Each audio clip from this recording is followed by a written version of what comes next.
Hi. Welcome to the second episode of the series Rollin with Alan. Um, my guest today is Megan Flanagan. Um, she's a former collegiate runner at the University of Minnesota, um, and she's a certified personal trainer. Megan also um, is one of the founders of a women's running blog called Strong Runner Chicks that incorporates a lot of different subjects about like women's running, and then but a lot of the subjects deal with some form of empowerment. Um, so like if someone was to look at strong runner ticks on social media or the website, like what are some things they would find? Yeah, great question. Thanks for having me on the show, Alan. Yeah, Um, yeah, Alan's been a contributor actually to Strong Runner yeah, Chicks, so I'm excited yeah, thanks for letting to me do talk with that. him. Yeah. Um, but someone might find some, as you said, hopefully empowering articles is what we really aim for. And we cover a number of topics, so we highlight other runners to help share their stories. We try to focus on topics that aren't always talked about in running, so mental health and body image, eating disorders, topics that I think need to be addressed more in the running community. But of course, we also try to add light to running and give people hope. So always trying to bring a positive light to the topics that we're also discussing. Um, so like what were some of your motivations behind so are you one of the co-founders of Strong Runner Ticks? Yeah. I started it back in 2015, and actually, the people that I started it more so kind of with the support of my teammates at the time, they're no longer contributing as much as they used to, so it's kind of been shifted over time. Now Kelsey and Elena are my main people that help me run the blog, and they hopped on board a little bit later on, and we actually didn't know each other prior to SRC, so they reached out and wanted to be a part of it. But I started it back in college because I saw there was a need for some of these topics that weren't being talked about enough. Um, so like what was there any like were there any like personal experiences you had that like kind of made you like interested in starting the website? Yeah, I would say one would just be struggling with a little bit of body image challenges in college and feeling like I wasn't, maybe didn't fit the mold of a typical distance runner, like wasn't thin enough to be a runner, wasn't quite fast enough to be the best. So wanting to help bring light to the fact that you runners can look and come so many different ways, and you don't have to look the mold of a quote unquote what a runner should look like to be a runner, and also that it's really important to have an identity outside of sport and to not get too caught up in running that you forget about the big picture of life and that there's a lot more to life than just running. Um, so could you have imagined like it? So is this like kind of turned into a bit of a community? Like you had like retreats and there's like sort of like a group on social media. Like could you Mhm. from day one like could you imagine like it would kind of turn in something like that? I had always hoped that it would become that, and I think I still try to celebrate our small successes. Like having our first retreat was a really big deal, both for me and just the ability to grow the community to that level, and also I think to bring that many women together, and that was really special. And also having a podcast and having some great conversations and people that have contributed has, I guess in some ways I couldn't have imagined it, but also had sort of this vision for what it's becoming. So it's both relating and also like proving to yourself what's possible can be really empowering as well. Um, so I've seen like you've had the opportunity to interview some professional runners. Like, has there ever been anybody you interviewed where you're like, I can't believe like I got to talk to that person? Yeah, I think definitely. Um, All the time. I mean, I think some of the people that stand out are like Colleen Quigley, Emily Infeld, and Courtney DeWalter most recently. I was like, this is so awesome. I get to talk to Courtney on a podcast. And also just like how down to earth these people are. I mean, we're all human. And so I think that's been really cool to see is that like they're also just, they have a lot of things in common with us and with other people, and so it's been really neat to get the chance to talk with them, and I'm sure there's a number of others, but those are a couple that came to mind. Like also this past summer, I noticed you've done a few things like related to like social justice. Like, is that like something you had tried to incorporate? So yeah, social justice is something where we're really committed to learning more about ourselves and making sure that we make it a priority in topics that we're addressing, guests we're bringing on, and I think also bringing on experts to talk about it. Like I as much as I'm trying to learn more about social justice, don't want to just be the one talking about it, and making sure that we're allowing different folks from different backgrounds to represent and share more about their own lived experiences. Um, what's like an example of one of like an interview you did related to that? Uh, you're asking me great questions because again, I'm drawing on specifics. I know they're here. One that just stood out to me is we had Marielle Sine on most recently, and she talked about living with lupus and having that. Um, disease and working through it. And I think that was really insightful in itself. And then also creating more representation among different communities.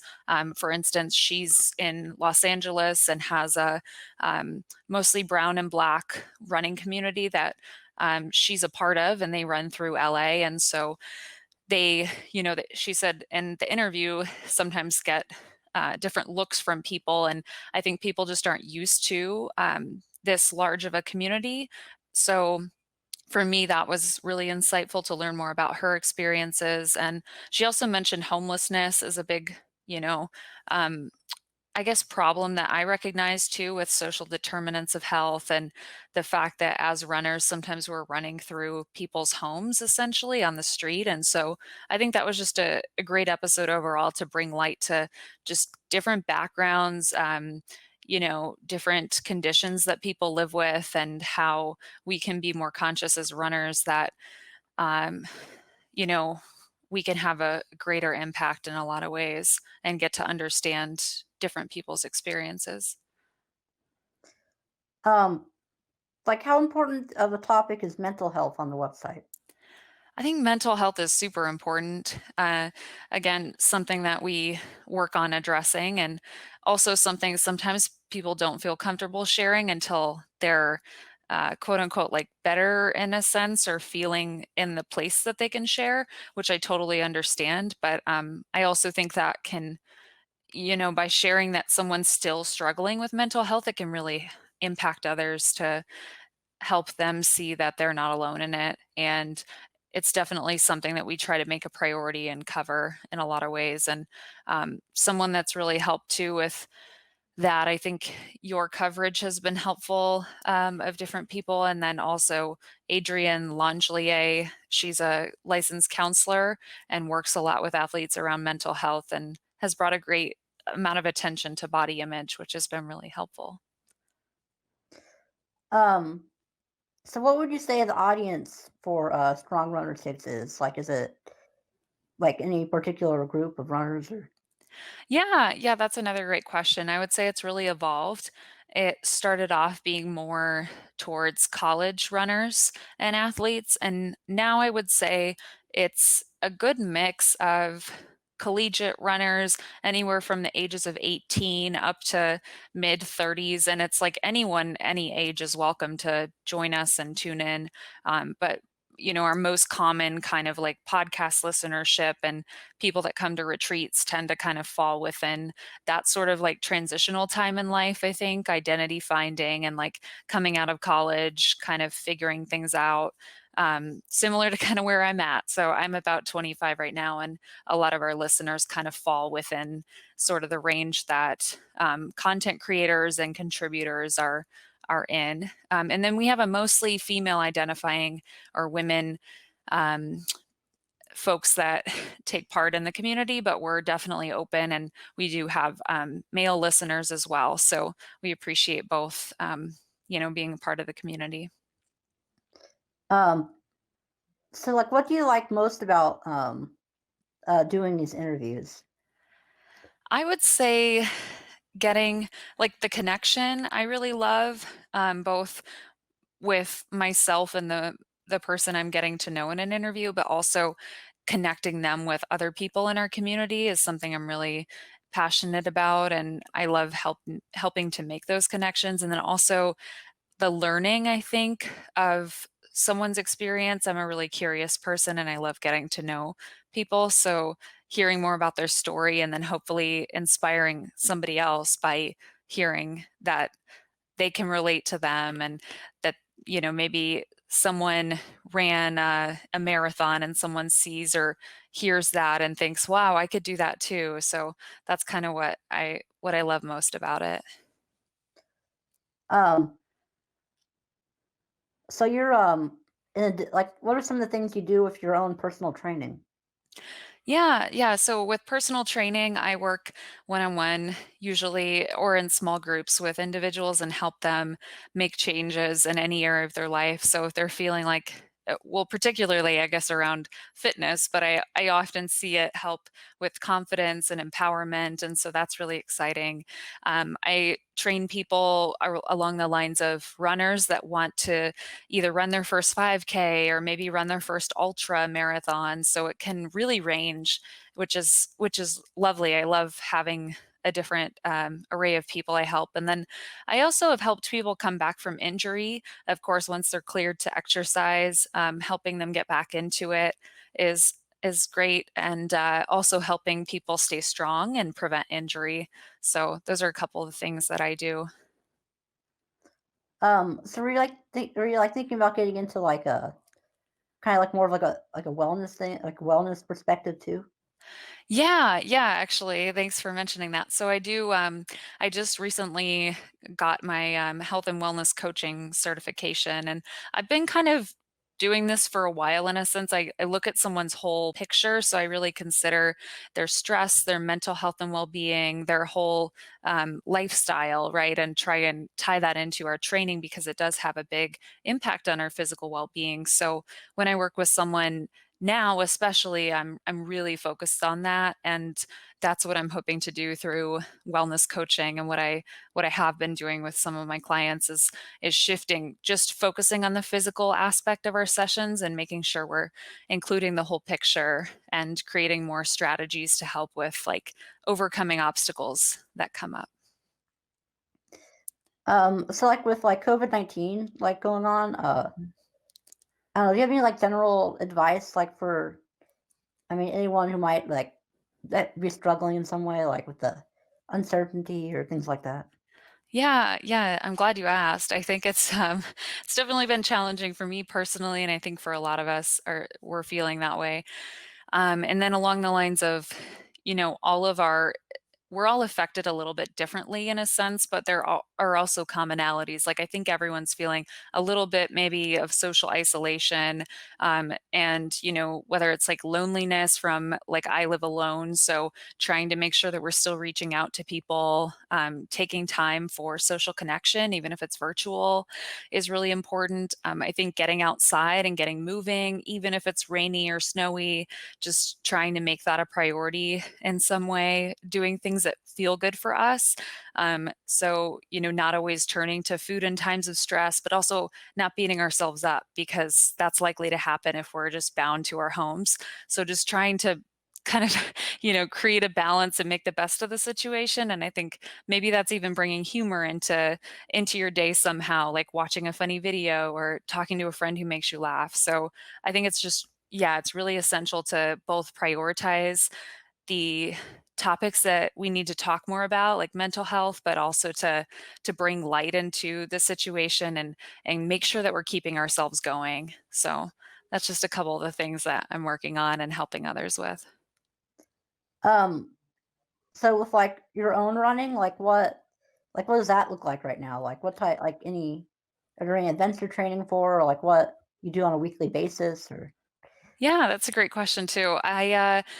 Right now, I most recently did a FKT, a fastest known time, down in Texas, which is setting a new record on a trail. It hadn't been done by a woman before on this one trail, so I was like, "Why not? I'll do it." And it was about a marathon distance. It was a fun, just kind of like, "Let me see if I can do this," kind of a challenge.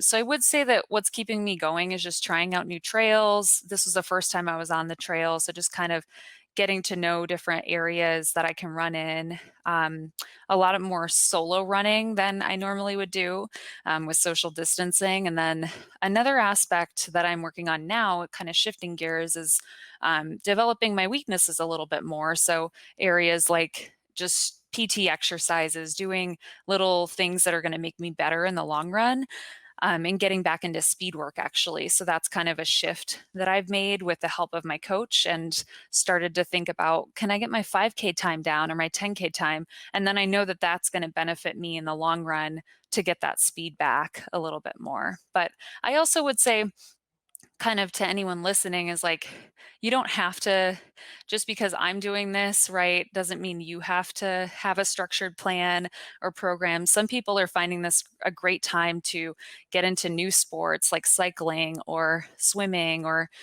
just take time off altogether, and that's fine too. So it's kind of different for everybody, and I think that's kind of the beauty of it, is this is a time where there aren't many races happening or events, so why not just make sure that exercise is bringing you joy and, or movement in whatever form.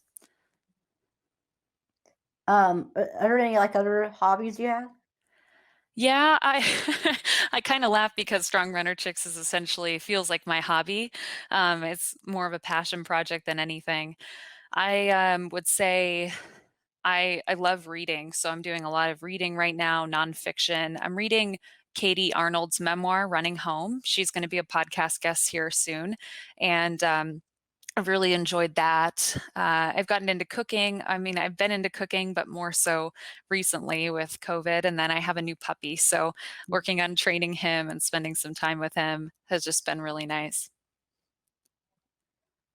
Um, so like are there any like new projects you kind of are working on or like have planned for the future?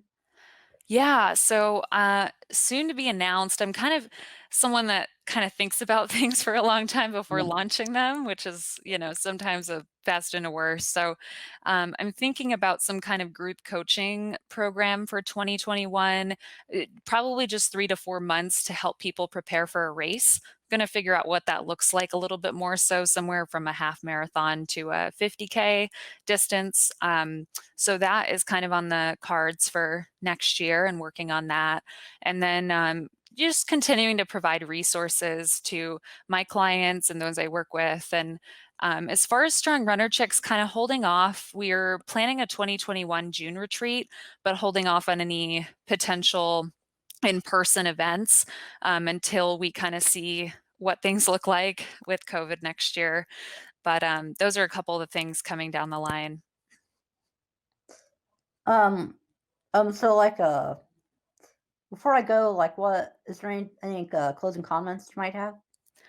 Yeah, I just want to thank you for having me on your show Right. and all the, you know, yeah, the help you've been a great contributor. And also, I guess just if anyone wants to reach out and connect, they can follow Strong Run Chicks on Instagram or join our Facebook community. We'd love to have you and tune into our podcast, Strong Runner Chick Radio.